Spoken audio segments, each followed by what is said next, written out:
The first time I walked into that courtroom, I felt a mixture of anxiety and resolve that only comes when your personal life has been pulled into the glaring spotlight of justice.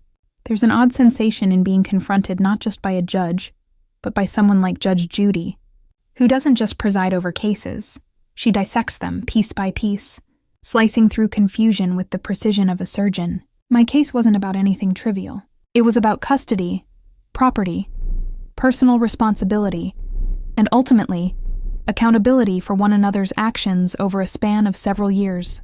The story began quietly, in the way most domestic disputes do, with decisions about a child, moving houses, and the tangled responsibilities of co-parenting. We had a 12-year-old child, bright and full of energy, caught in the middle of two adults whose lives had diverged, but whose past entanglements refused to dissolve. At one point, I was moving to a new place, and I desperately wanted my son to stay in the same school for the remainder of the academic year. In the ideal world, compromises were easy, and adults communicated without friction. But life rarely aligns with idealism. In my case, compromise meant allowing my son to live temporarily with his father, a decision we made mutually, but one that would later spiral into layers of conflict neither of us could have anticipated at the time. It seemed simple then. He would stay with his dad for a while. I would maintain stability for our child. The school year would continue uninterrupted. I left with the belief that we were doing what was best for him, never imagining that this small decision would later fuel months of legal wrangling. Time passed. Weeks turned into months, and then one day I went to retrieve my son, only to find that his father refused to hand him over. What began as a mutual agreement devolved into a bitter confrontation. The protective cocoon of our previous compromise had shattered, leaving the child caught between our competing desires. As the tension escalated, it became clear that the situation was no longer something we could resolve privately. The courthouse doors loomed ahead like a necessary but ominous intervention, and soon, the custody case was scheduled. Appearing before the judge was surreal. The courtroom smelled faintly of polished wood and worn leather, the air heavy with the echoes of countless cases that had come before ours. Each party had their lawyer, each armed with documents, affidavits, and the hopes of winning some measure of justice. The trial stretched over 2 days, a brief span compared to the years of underlying tension, but in that short time, every detail was scrutinized. Testimonies were taken, evidence examined, and for those 2 days, our lives became a spectacle of rules, regulations, and legal jargon. My attorney advised me, counseled me, and at every turn, I hoped that the outcome would reflect not just legal reasoning, but fairness and recognition of the sacrifices made along the way. In the end, the judge issued her directions. Both sides had been granted the opportunity to request counsel fees, a standard practice in disputes where accusations can carry heavy financial and emotional implications. Yet neither of us took that step. I had the chance to ask for fees, but I didn't. The same was true for his side. Decisions, it seems, can come back to haunt you, not because of their inherent rightness or wrongness, but because of what you fail to ask for at the moment of opportunity. Judge Judy made it clear, this was not something that could be revisited in another forum. One trial, one verdict, one bite at the apple. And just like that, the chance to claim attorney fees had vanished, lost to the choices we had made during those critical moments. But the story didn't end there.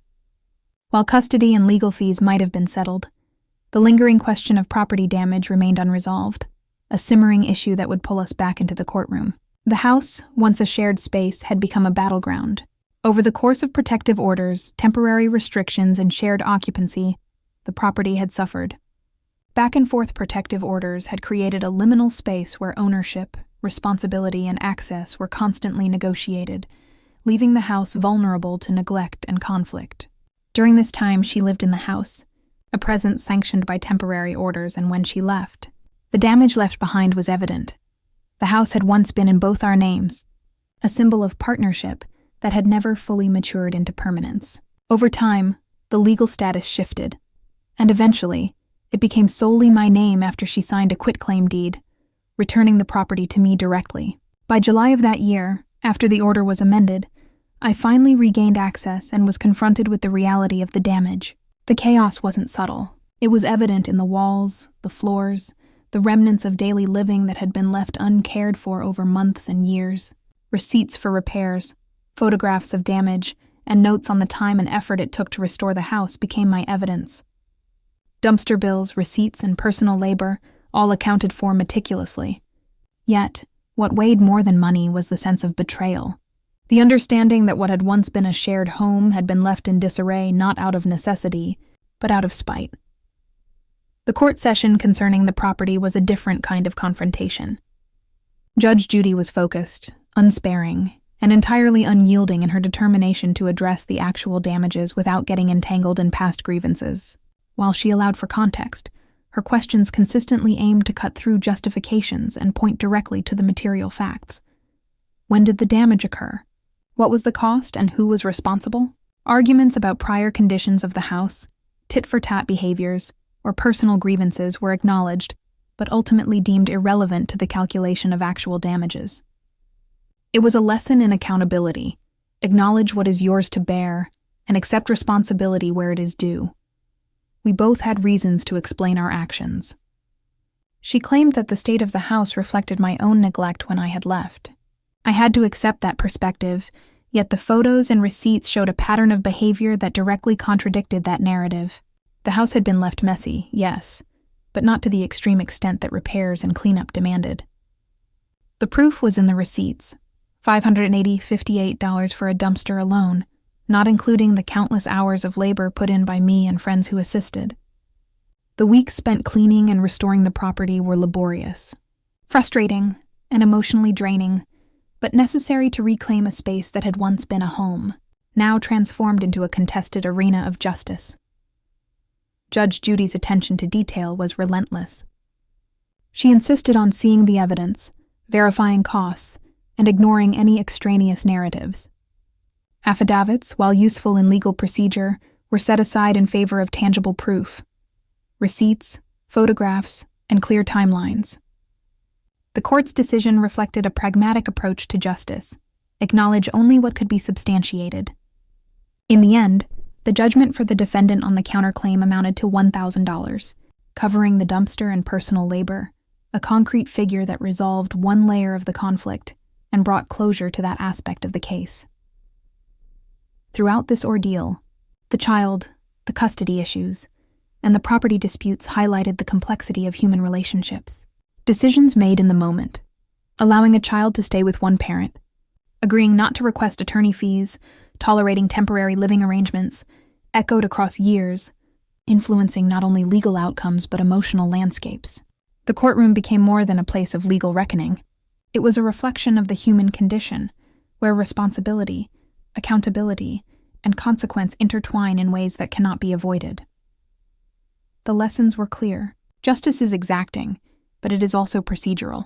Opportunities must be seized when presented. Evidence must be tangible and organized. And personal grievances, while emotionally compelling, often have limited bearing on the legal determination of damages or responsibility. In this context, the courtroom was both a crucible and a mirror, reflecting our choices, our failures, and the narrow channels through which resolution can be achieved. When the session concluded and we were excused, the weight of the experience lingered. The house, now repaired and accounted for, symbolized a reclaimed space, a small victory in the ongoing narrative of life's entanglements. The child remained a central concern, his welfare the underlying thread through every dispute and compromise. And the lessons learned about preparation, evidence, and accountability would stay with me far longer than any monetary judgment. In the quiet aftermath, I reflected on how quickly life can become complicated, how small decisions, like letting a child temporarily live with one parent, can set off years of legal and emotional consequences. The courtroom had provided clarity, but not without confrontation, persistence, and scrutiny. The process underscored that justice is rarely about vindication or victory alone. It is about confronting reality, substantiating claims, and accepting the consequences of actions over time. The experience was exhausting, humbling, and ultimately instructive. The property was restored, the counterclaim resolved, and legal fees denied by prior choice, but the lessons lingered. I understood more than ever the delicate balance between personal decisions and legal frameworks, between emotion and evidence. And while Judge Judy's presence was intimidating, her approach was also a reminder that clarity and truth, supported by proof, are the foundation upon which justice rests.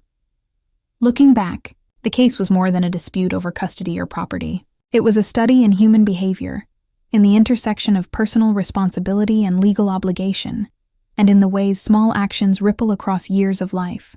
Each decision, whether to pursue a fee, to clean up, or to document damages, had consequences far beyond the immediate moment. In the end, what remained was the realization that fairness is often procedural, not personal, and that accountability, documented and presented clearly, is the truest measure of justice in any courtroom.